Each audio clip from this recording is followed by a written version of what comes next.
जय श्री हरि विष्णु। देवादिदेव भूतेश लोका अनुग्रह कारक जन्मया श्रद्धया दत्तम प्रियताम तेन्मे प्रभु।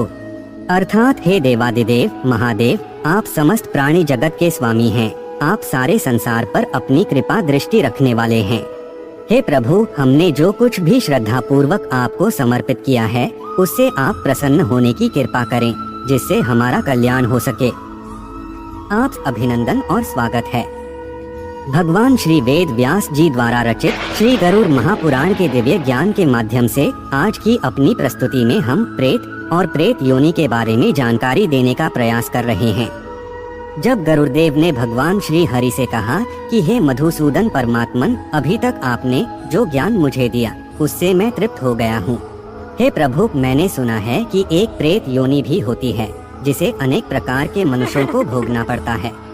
अतः हे कमल नयन, अब मैं आपसे यह जानना चाहता हूँ कि प्रेत योनि क्या होती है, किन मनुष्यों को प्राप्त होती है और प्रेत योनि को प्राप्त हुआ मनुष्य अपने परिवार तथा अन्य लोगों के जीवन को कैसे प्रभावित करता है। तब भगवान श्री हरि ने गरुड़देव से कहा कि हे विनीता पुत्र, मनुष्य जीवन के कल्याण के लिए तुमने बहुत अच्छा प्रश्न किया है। प्रेत योनि क्या है और किसको प्राप्त होती है, इसके बारे में मैं तुम्हें सुना रहा हूँ, ध्यान से सुनो। हे गरुड़देव, इस सृष्टि में 84 लाख योनियां हैं और उनमें प्राणियों का अनुगमन चलता रहता है। उन 84 लाख योनियों में प्रेतों की भी एक योनि है जिसे प्रेत योनि कहते हैं। मृत्यु के बाद कुछ आत्माएं इस प्रेत योनि में प्रवेश करती हैं। इस प्रकार की आत्मा को प्रेत या प्रेत आत्मा कहते हैं।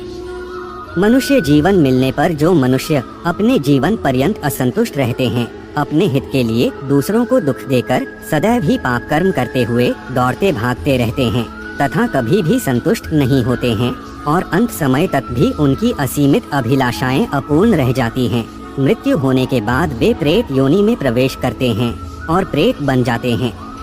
जिन व्यक्तियों की अकाल मृत्यु होती है तथा जिन व्यक्तियों की मृत्यु के बाद बंधु बांधवों द्वारा दाह संस्कार की क्रिया नहीं की जाती है, वे भी प्रेत योनि को प्राप्त होते हैं, जिससे प्राणियों को बहुत दुख भोगना पड़ता है। हे गरुड़देव, अन्य भी कई कृत्य हैं जिनसे मनुष्य प्रेत बनता है, तुम उसे भी ध्यान पूर्वक सुनो। हे पक्षीराज, जो पूर्व जन्म संचित कर्म के अधीन रहकर पाप कर्म में लिप्त रहते हैं, वे मृत्यु के पश्चात प्रेत योनि में जन्म लेते हैं। जो मनुष्य बावली, कूप, जलाशय, उद्यान, देवालय, प्याऊ, घर, आम्र आदि फलदार वृक्ष, रसोई घर, पितृ या पितामह के धर्म को बेच देता है, वह पाप का भागी होता है। ऐसा व्यक्ति मरने के बाद प्रलय काल तक प्रेत योनि में रहता है। जो व्यक्ति लोभवश गौचारण की भूमि, ग्राम की सीमा, जलाशय, उपवन और पशु चारागाह को जोत लेते हैं, वे भी प्रेत होते हैं। जिन पापियों की मृत्यु चंडाल, जल, सर्पदंश, ब्राह्मण शाप, विद्युत निपात, अग्नि, दंत प्रहार तथा पशुओं के आक्रमण से होती है, जो लोग फांसी लगाने से, विष द्वारा और शस्त्र से मरते हैं, जो आत्मघाती हैं, जिनकी विषूचिका अर्थात हैजा आदि भयंकर रोगों से मृत्यु होती है, वे निश्चित ही प्रेत योनि में जाते हैं। जो अत्यंत भयंकर महारोग, पापजन्य रोग और चोर डकैतों के द्वारा मारे जाते हैं, जिनका मरने पर संस्कार नहीं होता है, जो वृषो उत्सर्ग आदि से रहित और मासिक पिंडदान जिनका लुप्त हो गया है, जिस मरे हुए प्राणी के लिए तृण, काष्ठ, हविष्य तथा अग्नि नीच अथवा कुकर्मी व्यक्ति लाता है, वे भी प्रेत योनि में जाते हैं। पर्वतों अथवा दीवाल के ढहने से जिनकी मृत्यु हो जाती है, निंदित दोषों से जिनकी मृत्यु होती है, जिनकी मृत्यु भूमि में नहीं होती, जिनकी मृत्यु अंतरिक्ष में होती है, जो भगवान विष्णु का स्मरण न करते हुए मर जाते हैं, जिनकी मृत्यु सूतक और श्वान आदि निकृष्ट योनियों के संसर्ग में होती है, वे भी प्रेत योनि में जाकर प्रेत बनते हैं। इसी प्रकार के अन्य कारणों से जो प्राणी दुर्मृत्यु को प्राप्त होते हैं, उनको भी प्रेत योनि में रहकर मरुस्थल प्रदेश में भटकना पड़ता है। हेताक्ष, जो व्यक्ति निर्दोष माता, बहन, पत्नी, पुत्र, वधू तथा कन्या का परित्याग करता है, वह निश्चित ही प्रेत होता है। जो भ्रातृद्रोही, ब्रह्माघाती, गोहंता, मद्यपी, पर स्त्री के साथ दुराचार करने वाला, धन तथा वस्तुओं की चोरी करने वाला चोर है, वह भी प्रेतत्व को प्राप्त होता है। घर में रखी हुई धरोहर का अपहारक, मित्रद्रोही, विश्वासघाती एवं क्रूर व्यक्ति अवश्य ही प्रेत योनि में जन्म लेता है। जो वंश परंपरागत धर्म पथ का परित्याग करके दूसरे धर्म को स्वीकार करने वाला है, विद्या और सदाचार से जो विहीन है, वह भी निस्संदेह प्रेत ही होता है। हे गरुड़देव, 84 लाख योनियों से परिव्याप्त यम तथा हजारों भूतों से रक्षित होने पर भी वे प्रेत नरक से निकलकर इस संसार में विचरण करते हैं। छल से पराये धन और पराई स्त्री का अपहरण तथा द्रोह के कारण मनुष्य निशाचर योनि को प्राप्त होते हैं। जो लोग केवल अपने पुत्र के हित चिंतन में ही लगे रहते हैं तथा सभी प्रकार का पाप कर्म करते रहते हैं, वे शरीर रहित होकर भूख प्यास की अथाह पीड़ा को सहन करते हुए यहाँ वहाँ इधर उधर यत्र तत्र भटकते रहते हैं। वे प्रेत चोर के समान उस महापथ के लिए पितृभाग में दिए गए जल तथा भोजन का अपहरण करते हैं। तदंतर पुनः अपने घर में आकर वे मित्र के रूप में प्रवेश करते हैं और वहीं पर रहते हुए स्वयं रोग शोक आदि की पीड़ा से ग्रसित होकर सब कुछ देखते रहते हैं। वे प्रत्येक दूसरे दिन आने वाले ज्वर का रूप धारण करके अपने संबंधियों को पीड़ा पहुंचाते हैं अथवा कई प्रकार के रोगों का रूप धारण करके अपने संबंधियों को कष्ट देते हैं। वे सदैव ही गंदे, मलिन, जूठे, अपवित्र स्थानों में निवास करते हैं।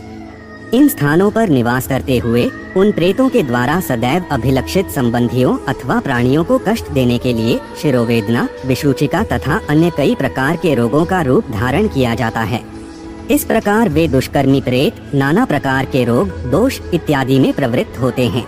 हे गरुड़देव, कलिकाल में प्रायः बहुत सी आत्माएं प्रेत योनियों में प्रविष्ट होती हैं। जो मनुष्य मृत्यु के बाद प्रेत योनि में प्रवेश करता है वह प्रेत बनकर अपने ही कुल को पीड़ित करता है। वह दूसरे कुल के व्यक्ति को तभी पीड़ित करता है जब उनके द्वारा कोई आपराधिक कार्य किया जाता है। जीते हुए तो वह प्रेमी की तरह दिखाई देता है, किंतु मृत्यु के बाद वही दुष्ट प्रेत बन जाता है और समस्त सगे संबंधियों को दुखी करता है। अपने जीवन में जो मनुष्य श्री रुद्र भगवान के मंत्र का जप करता है, धर्म में अनुरक्त रहता है, देवताओं की पूजा करता है और अतिथियों की सेवा करता है, सदैव ही सत्य तथा प्रिय बोलने वाला होता है, उसे प्रेत कभी भी पीड़ा नहीं पहुंचाते हैं। जो व्यक्ति सभी प्रकार की धार्मिक क्रियाओं से दूर रहता है, नास्तिक होता है, धर्म की निंदा करने वाला होता है और सदैव ही असत्य एवं कटु वचन बोलता है, उसी को प्रेत अत्यधिक कष्ट पहुंचाते हैं। कलिकाल में अपवित्र क्रियाओं को करने वाला प्राणी भी प्रेत योनि को प्राप्त होता है। हे गरुड़देव, इस संसार में एक ही माता पिता से उत्पन्न होने वाली संतानों में भी भिन्नता होती है। जैसे कि एक पुत्र तो सुख का उपभोग करता है और दूसरा दुखी रहकर पाप कर्म में लिप्त रहता है। एक संतानवान होता है जबकि दूसरे की कोई संतान ही नहीं होती है, और यदि संतान होती भी है तो वह अल्प आयु में ही मृत्यु को प्राप्त हो जाती है। एक पुत्र धन धान्य से संपन्न रहता है जबकि दूसरा निर्धन ही रह जाता है। एक के बहुत पुत्र होते हैं जबकि दूसरे की केवल पुत्रियां ही होती हैं। इस प्रकार प्रेत दोष के कारण बंधु बांधवों में विरोधाभास होता रहता है। प्रेत योनि के प्रभाव से मनुष्य को संतान की प्राप्ति नहीं होती है, और यदि होती भी है तो वह अल्प आयु में ही मृत्यु को प्राप्त हो जाती है। अतः प्रेत बाधा के कारण मनुष्य संतानहीन, पशुहीन तथा धनहीन हो जाता है। हे पक्षीराज, जो व्यक्ति प्रेत योनियों को नहीं मानते हैं वे स्वयं ही प्रेत योनि को प्राप्त होते हैं। जिसके वंश में प्रेत दोष रहता है उसके लिए इस संसार में सुख दुर्लभ हो जाता है। प्रेत बाधा होने पर मनुष्य की मति, प्रीति, रति, लक्ष्मी और बुद्धि इन पांचों का विनाश हो जाता है। वह अपने बंधु बांधवों से शत्रुता रखने लगता है तथा प्रेत बाधा से ग्रसित रहने पर तीसरी या पांचवी पीढ़ी में उसके कुल का भी विनाश हो जाता है। इस प्रकार ऐसे वंश में उत्पन्न प्राणी जन्म जन्मांतर तक दुखी, दरिद्र, निर्धन और पाप कर्म में लिप्त रहकर असंतुष्ट रहता है। तो यह थी प्रेत और प्रेत योनि के बारे में एक छोटी सी जानकारी। हम आशा करते हैं कि आपको यह जानकारी अच्छी लगी होगी। अगर अच्छी लगी हो तो वीडियो को लाइक करें और हमारे चैनल को सब्सक्राइब करने का कष्ट करें। अगर आपने हमारा चैनल पहले से ही सब्सक्राइब कर रखा है तो इसके लिए हम हृदय की अनंत गहराइयों से आपका कोटि कोटि धन्यवाद करते हैं। अपनी अगली प्रस्तुति में हम आपको एक नई जानकारी देने का प्रयास करेंगे। एक बार फिर से आपका बहुत बहुत धन्यवाद। जय हिंद, जय भारत।